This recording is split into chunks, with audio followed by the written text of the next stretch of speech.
मैं पहाड़ों की ठंडी मिट्टी में पैदा हुआ था। हजारों साल पहले लोगों ने मुझे सिर्फ खाना नहीं, जीवन माना। फिर मैं समुद्र पार गया। Stood as a weapon in the fight against hunger. Once the support of the poor, today I am on every plate in the world. पहले खेतों में मिट्टी से निकला, फिर तेल में डुबो दिया गया। अब हर जल्दी में भागती जिंदगी का हिस्सा हूँ। लोग मुझे खुशी समझते हैं, लेकिन मैं मेहनत की गर्मी से बना हूँ। आज की इस चर्चा में आपका स्वागत है।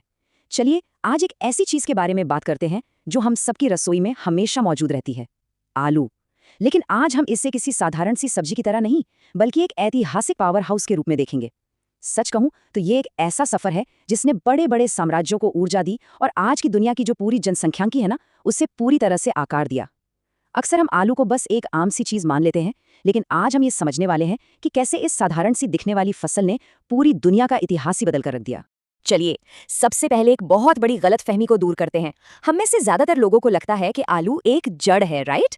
लेकिन वास्तव में ऐसा बिल्कुल नहीं है। आलू असल में एक स्टेम ट्यूबर यानी भूमिगत तना है, और इससे भी ज्यादा हैरानी की बात यह है कि ये नाइटशेड परिवार से संबंधित है। जी हाँ, वही परिवार जिसमें कई घातक और जहरीले पौधे आते हैं। यहाँ तक कि आलू के पौधे पर जो छोटे छोटे फल उगते हैं ना, वो भी जहरीले होते हैं। है ना कमाल की बात? ये वैज्ञानिक तथ्य इस फसल की शुरुआत को और भी रहस्यमय बना देता है। तो आज हमारी ये कहानी शुरू होती है वर्तमान पेरू और बोलेविया के एंडीज पहाड़ों से। जरा इस टाइमलाइन पर गौर कीजिए, आलू का सफर कितना विशाल है। लगभग 10,000 साल पहले टिटिकाका झील के पास इसके जंगली रूप से लेकर 16वीं सदी में स्पेनिश खोजकर्ताओं के साथ यूरोप जाने और फिर वहां का मुख्य भोजन बनने तक। बीच में 1845 का भयानक आयरिश अकाल भी आया। लेकिन इन सब के बावजूद आज अंटार्कटिका को छोड़कर शायद ही कोई ऐसी जगह होगी जहां आलू ना उगाया जाता हो। ये सच में एक ग्लोबल सर्वाइवर है। अब ये स्लाइड देखिए, ये मुझे बहुत दिलचस्प लगती है। वो जो प्राचीन इंडियन समुदाय थे ना, वो असल में शुरुआती जेनेटिक इंजीनियर थे। उन्होंने उस जमा देने वाली ठंड में उगने वाले जंगली पौधों को ऐसे नहीं छोड़ दिया। उन्होंने बहुत ही सावधानी से उनका चयनात्मक प्रजनन यानी सेलेक्टिव ब्रीडिंग की। किस लिए? ताकि आलू का आकार बड़ा हो, स्वाद बेहतर हो, वो भयंकर पाले को सह सके और सबसे अहम, उसे लंबे समय तक स्टोर किया जा सके। अब आते हैं इनकान साम्राज्य पर और देखते हैं कि कैसे उन्होंने इसे एक अल्टीमेट सर्वाइवल टूल बना दिया। यहाँ ध्यान देने वाली बात यह है कि इंकान लोगों ने आलू को सिर्फ उगाया नहीं, उन्होंने एक कमाल की तकनीक ईजाद की जिसे चूनो कहते हैं।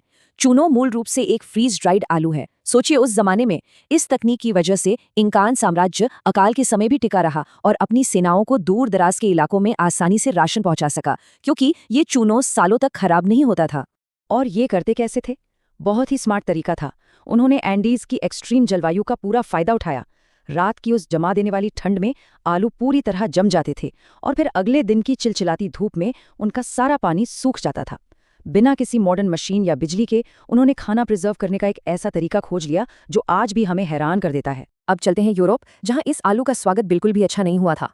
यहाँ का कॉन्ट्रास्ट देखिए, ये बहुत ही अजीब है। जब स्पेनिश लोग आलू को यूरोप लाए तो यूरोपीय लोग इससे डर गए। उन्हें लगा कि क्योंकि ये नाइटशेड परिवार का है तो इससे कुष्ठ रोग हो जाएगा, बुखार आएगा, यहाँ तक कि इसे खाने से लोगों का नैतिक पतन हो जाएगा। उन्होंने इसके फायदों को पूरी तरह से इग्नोर कर दिया, जबकि असलियत ये थी कि आलू खराब मिट्टी में भी बम्पर पैदावार दे सकता था। और क्योंकि ये जमीन के नीचे उगता था, इसलिए युद्ध के समय दुश्मन सैनिक इसे आसानी से नष्ट नहीं कर पाते थे।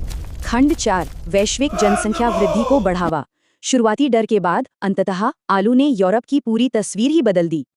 ये टेबल सारी कहानी बयां कर देती है कि आखिर आलू ने खेती में क्रांति कैसे ला दी।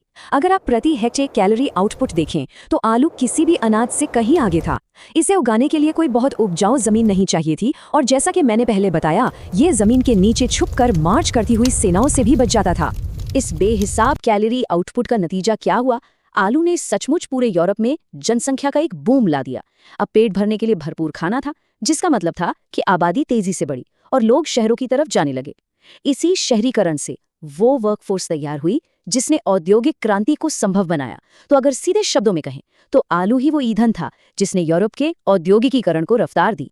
लेकिन हर कहानी में एक डार्क चैप्टर भी होता है, और यहाँ वो था अत्यधिक निर्भरता का दुखद सबक। आयरलैंड में पूरी की पूरी आबादी भोजन के लिए बस एक ही जेनेटिक किस्म के आलू पर निर्भर हो गई थी। इस आनुवंशिक एक रूपता का नतीजा ये हुआ कि जब फाइटोफथोरा इन्फेस्टेंस नाम की एक फंगल बीमारी ने हमला किया तो पूरी की पूरी फसल तबाह हो गई। इस अकाल में लगभग 10 लाख लोगों की दुखद मृत्यु हो गई, और अपनी जान बचाने के लिए करीब 10 लाख और लोगों को अपना घर छोड़कर अमेरिका और ऑस्ट्रेलिया जैसी जगहों पर पलायन करना पड़ा। ये इतिहास का एक बहुत बड़ा सबक है कि खेती में जेनेटिक डाइवर्सिटी होना कितना जरूरी है। आजकल के फिटनेस के दौर में ना हम आलू को सिर्फ कार्ब्स बोलकर विलेन बना देते हैं, लेकिन जरा इस चार्ट को देखिए।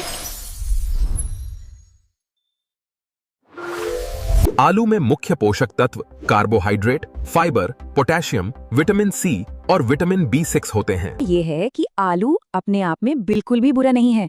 उबला हुआ या बेक किया हुआ आलू हमारी बॉडी के लिए बहुत अच्छा ईंधन है।